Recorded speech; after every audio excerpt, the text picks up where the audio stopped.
All right, this is video number 2 where I go into the first 4 of the steps, and I have my note right here. When you see me looking at this spot, because I'm looking at my phone, I have the note of the steps right there. So the first 4 of the 8 mixing mindset. The first one is finding the center emotion of the song. How do you do that? The way you find the emotional center of the song is, the way I do it, because I don't know how other engineers do theirs.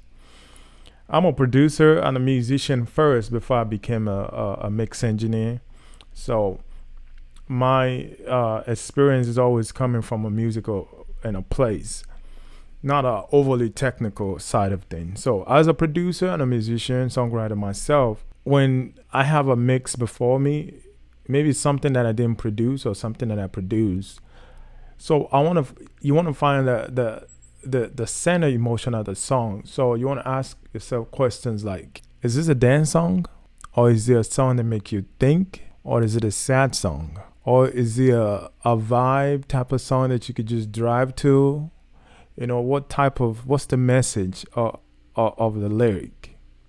What's the writer, what are they trying to convey? What's the center theme, the one idea that they're trying to portray to the listener? When you ask yourself questions like that, you come up with answers that can put you in the direction of what the mindset of the producer, the songwriter, the direction they're trying to go. So let's say the song is a sad song, because most love songs, they're usually a sad song. And most people write about love.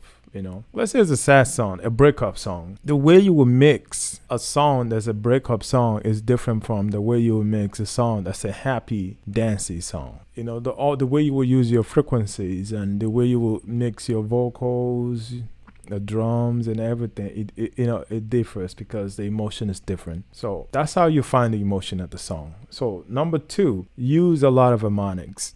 And how did I come up with that? I didn't come up with that. It's something I figured out myself over the years. When we used to mix back in the day, the engineers before us, they use a lot of hardwares, analog hardwares. So it's a bunch of harmonic saturation layered and layered and layered and layered on top of each other. Like you're recording a tape, and the tape, then you record back into another tape. And from that tape, it goes to this compressor, tube compressor, transformers, transistors, then go into the console, then go back into the tape, and they overdub this on top of that. There's so many layers and layers and layers of saturation going through all the recording. That's one of the things that we love about the analog world, because you have so much layers of stuff going on. And as a mix engineer in the 21st century, I figured that the way I can get all that in the box, because if you don't know by now, if you're new to my teachings, I mix everything with this headphone right here. And before I even got this, I was using the $50 AKG headphones, and I got from Guitar Center before I even graduated this. So there's no excuse. You can use a $50 headphone, which is probably now $35, with your laptop and your DAW and the stock plugin. That's all you need, believe it or not. If you want to learn how to mix properly, reach out to me however you can. You can join, my mentorship. I can teach you everything I know. There is no more excuses. But anyway, go back to the number 2. Use a lot of harmonics. So using a lot of harmonics means we layer up harmonics on top of each other, just like the engineers before us used to do in the analog world. Number 3, big bass, low end. And another thing, after doing a bunch of research on all the mixes out there, and my favorite mixes out there, I noticed that when you craft your low end properly, it gives your mix credibility. And I learned that from Dave Pensado and Jason Joshua, especially Dave Pensado. He talks about that a lot. When your low end is represented properly, it gives your mix this credibility. It gives more confidence. when you play a mix that has big bass and you play another one that has no bass, you just appear more, your mix appear more confident, big, like I'm here.